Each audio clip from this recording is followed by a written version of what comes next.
Hey, it's Dr. Kien. Welcome back to another episode. Today, we're going to learn about hypnotherapy. Our guest today is actually the author of Third Generation and Beyond. She is a TEDx and motivational speaker, and she's also a neurolinguistic and hypnotherapy coach. Ladies and gentlemen, let's welcome Danna Pycher. Hello. Hello. How are you? I'm great. Thank You for flew having all the me. way from Florida. Yes, to be here today. Excellent. Thank you for having Well, our guests really appreciate you being here, and you're a hypnotherapist. Yes. Tell us how you got into the field, and we're going to dive in a little bit more in terms of, all the clinical conditions that hypnotherapy can treat. But how did you get into hypnotherapy? So I never thought I'd be in this field, this work at all. Never crossed my mind. It was never even in a vision of my future. Yet it came to me personally by necessity. And the story goes that a number of years ago, I was nearly killed in a car accident. And I was smashed from head to toe. I had to learn how to walk and talk again. And I was very severely traumatized. And normal therapy, talk therapy, was very nice, but it did nothing for me. I still felt as if the person I was before, which was very confident and dependent, was now this weak little girl that really, needed everyone's assistance to help me. It was very crushing to myself, of course. So really, luckily, I was able to meet a trauma therapist whose specialty was hypnosis. And I didn't know that before. Had I known that, I probably would not have gone to her because also first of all, I was never, again, in my line of thinking. And I was a skeptic. It was not something interesting for me. But I was introduced to her by way of a woman who survived cancer. And she said I would not be alive today were it not for this woman. So I went and was resistant again to doing the hypnosis initially, but I liked her and I thought she was very intelligent and I connected to her. And then after a little while, I agreed to do this interesting work with her. And to tell you the truth, within the first session, I felt better.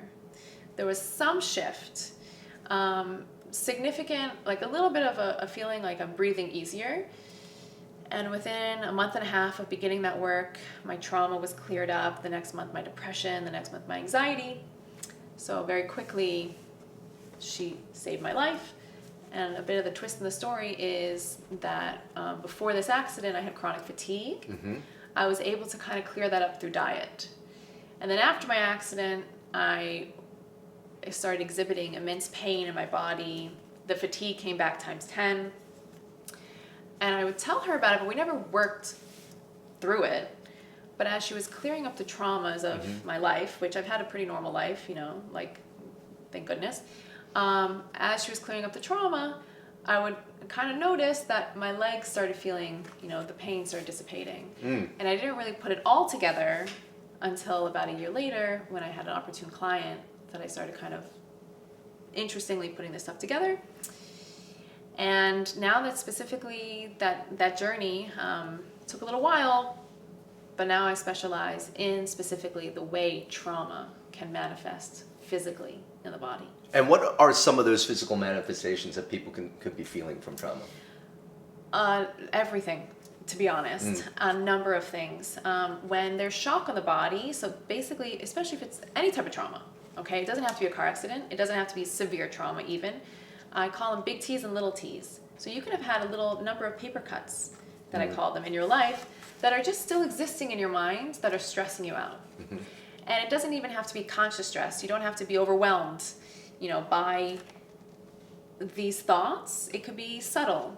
But over time, when the mind gets overloaded, when you're overloaded by experiences of life, you have fatigue, which would only make sense because your body's not processing effectively the information.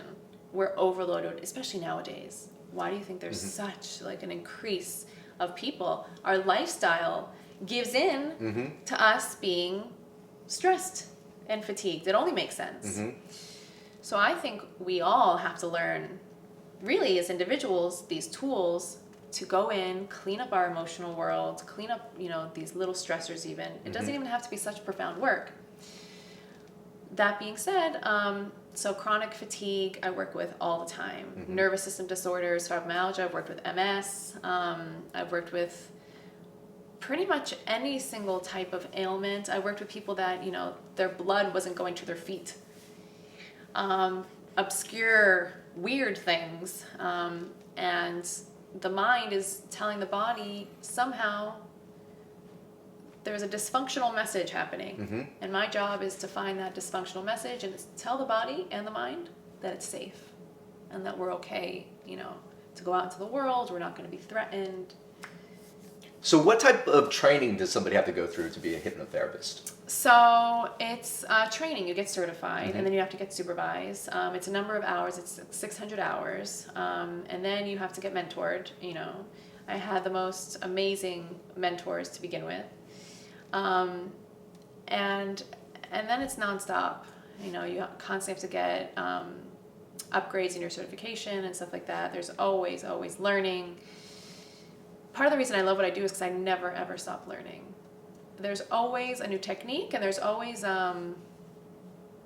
something you would never have thought about. Like the fact that, I'll tell you, I did advanced past life training. Yeah, with this phenomenal teacher. I call him the Einstein of hypnosis. And when I got trained in what he was teaching, my mind was blown. The perception, by the time I was training with him, I was probably 4 years into doing what I do.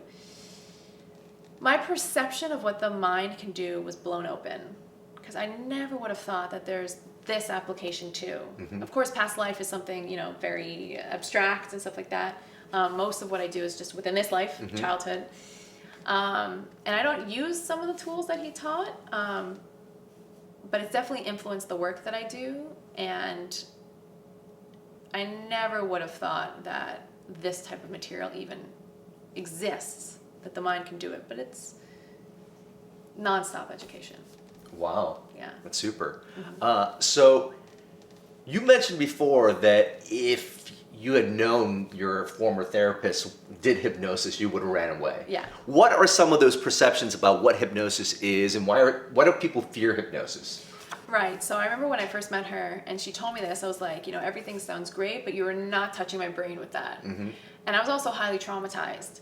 So I felt just personally that she would be manipulating me, she'd be going into my brain, moving things around, and who wants that? I felt I would lose control. I'd be giving over my control to this woman I just met.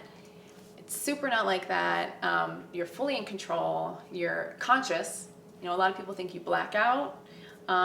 Even people I work with now, because I bring people into alpha level brainwave, which is just, right below this. And people, they'll tell me, was I hypnotized? And I was like, yeah, you're hypnotized. If you're able to see the memories and like my marker for if this is working is, do you feel better? So the state of mind you're in within hypnosis has no relevance, actually. You can be deeper, you can be lighter, but with the regression therapy, I need you to talk to me.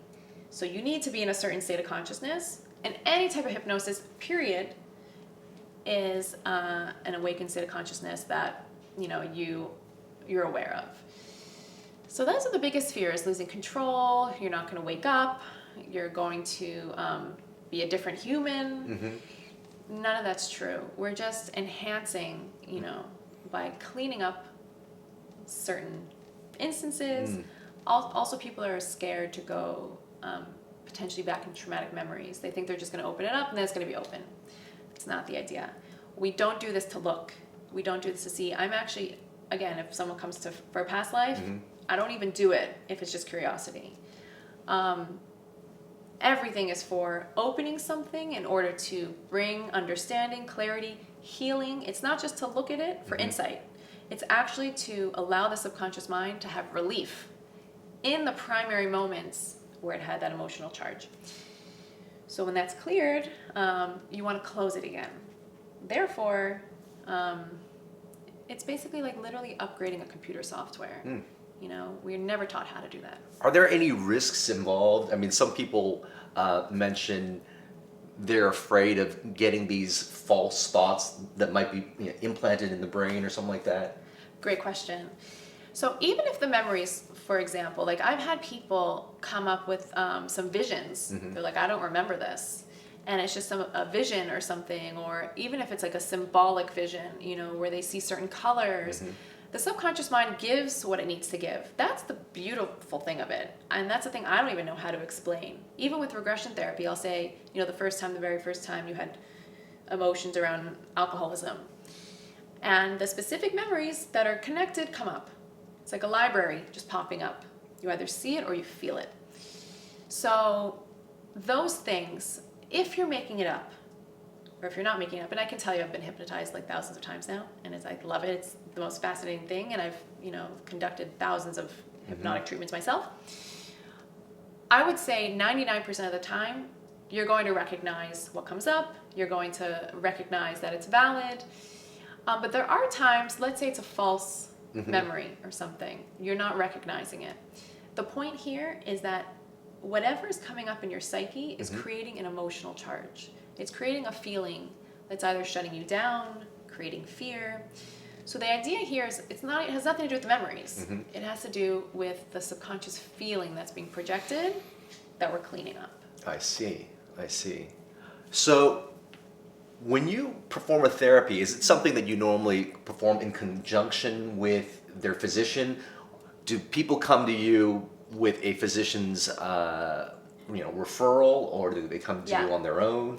How does that usually work? Both. I have a network with a number of doctors which are now really seeing the benefit, even if it's just helping them de-stress. You know, across the board nowadays, the doctors that I speak to will give that credit. Meditation, mindfulness, these are all things that are becoming more mainstream. Hypnosis, not yet, but it's like a sister to these other things. Right. And I really feel very soon that it will be too. So yeah, I get referrals from psychiatrists, psychologists, doctors, people that know me personally will send a friend, all over. Yeah. Now, and how many sessions would you say it takes? And would it depend on whatever needs to be, cleared up? And would it depend on how severe the symptoms are? What can people expect? So this might seem interesting to you. I maximum work with people 8 sessions. That's it. If it's someone, let's say, that needs extra help, we'll do it. But majority of times, honestly, if it's just emotional distress, I can see someone for a month and we're pretty much done. Because a lot of what I do is the heavy lifting. So a lot of what I do is literally go into the junk pile, we bring it to light, we clear it up, and then after that, you're feeling a bit better. Your baseline is lifted. Most of what I do is lifting up your subconscious, your baseline. And then you can have an amazing meditation practice. I'll tell you what, there's a woman I was working with just last week. We just finished working together. I either recommend a month, 6 sessions, 8 sessions, and there are people I see on a maintenance basis. I recommended with her with 4, and she had gastritis. And it wasn't anything big, but it was just like 10 months ago she just got diagnosed, and it was concerning her. So I figured we'd start with 4, and if we need, we'll do a little bit more. By the 4th session, she was feeling very good.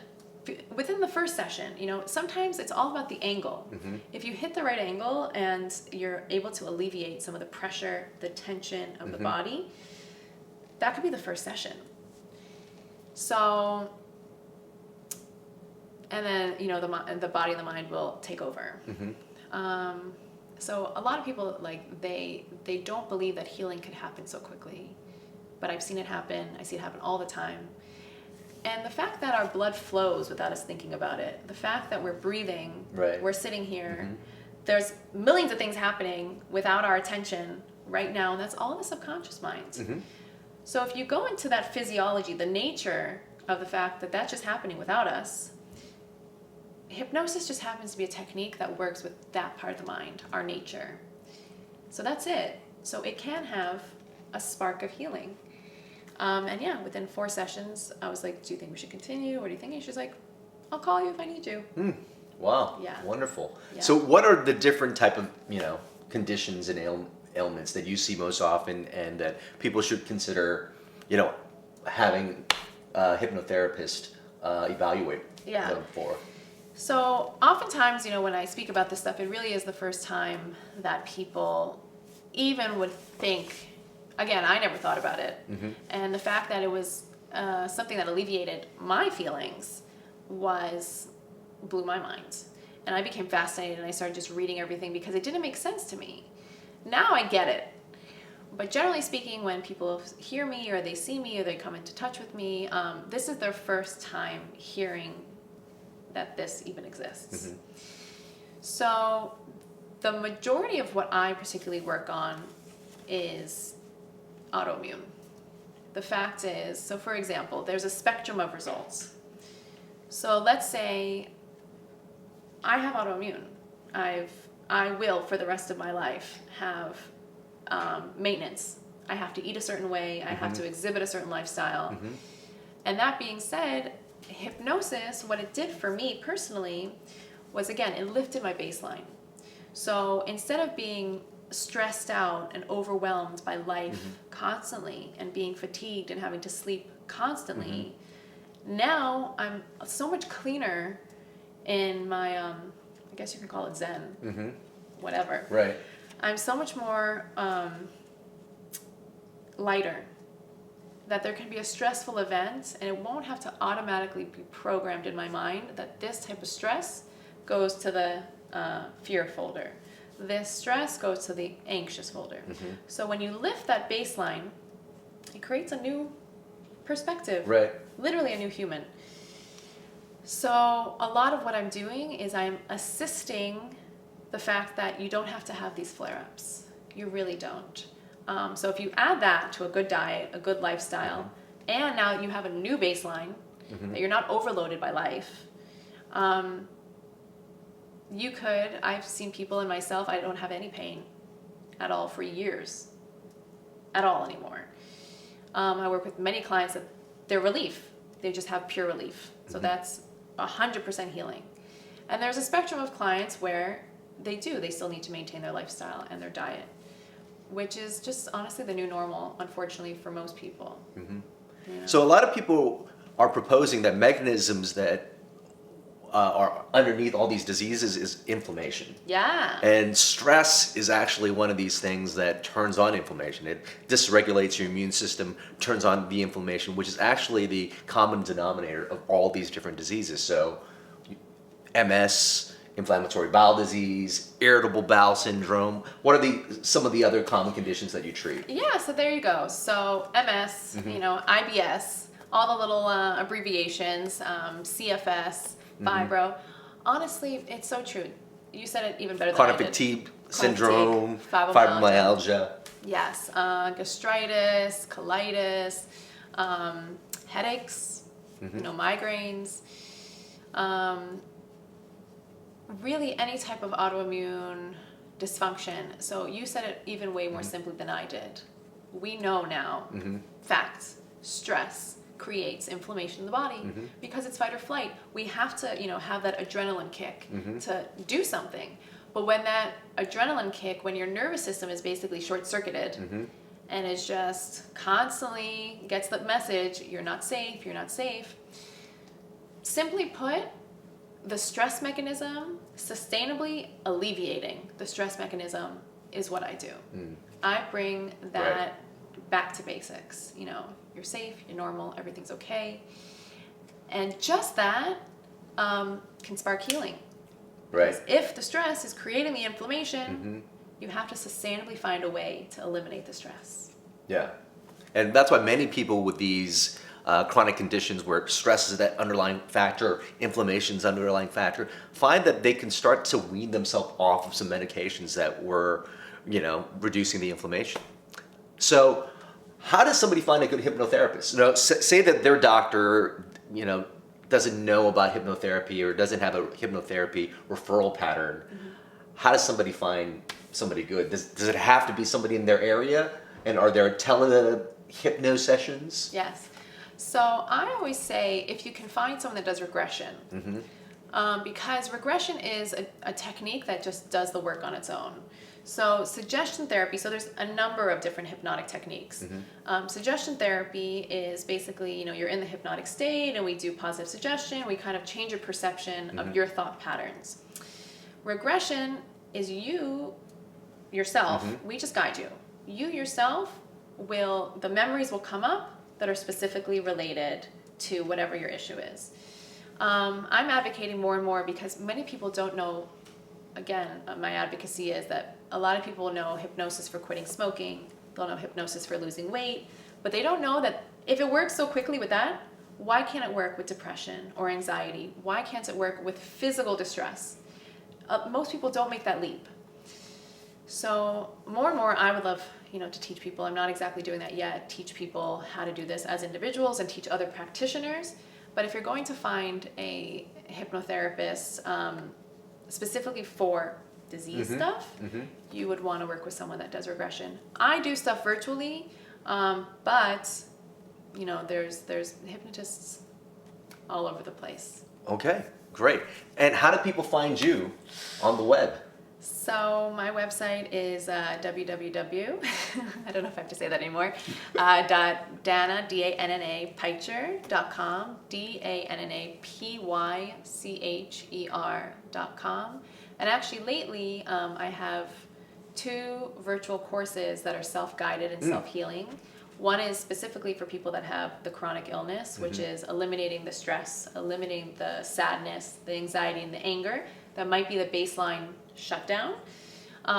So people just go, they do it on their own. And I also have an emotional eating and weight loss course that people can just pop in, download it, and they... Super. Are you on Instagram as well? I'm on Instagram, I'm on Facebook. I'm not the best at upkeeping my social media, but I am there. I'm available by email. You know, you can always reach out and contact me, and I'm a friendly person. I'm happy to help. Awesome. One last thing. What would be your #1 best health tip for those of the people watching? Okay, so my feeling lately is that the body communicates. That's what it does. So what is pain? It's a mechanism for communication. Something's wrong, something's off. So when you have chronic pain, the mind just got some sort of signal, something's off. We shouldn't have it. We shouldn't have chronic anything. So we can be anxious if there's a situation that makes us anxious. We can be sad if there's a situation that makes us sad. But this element of having chronic issues, it's just some mechanism that's constantly communicating something's not okay here. Right. So that's the biggest thing I can say, is that the body and the mind are just working to talk to you. And it's your job to listen.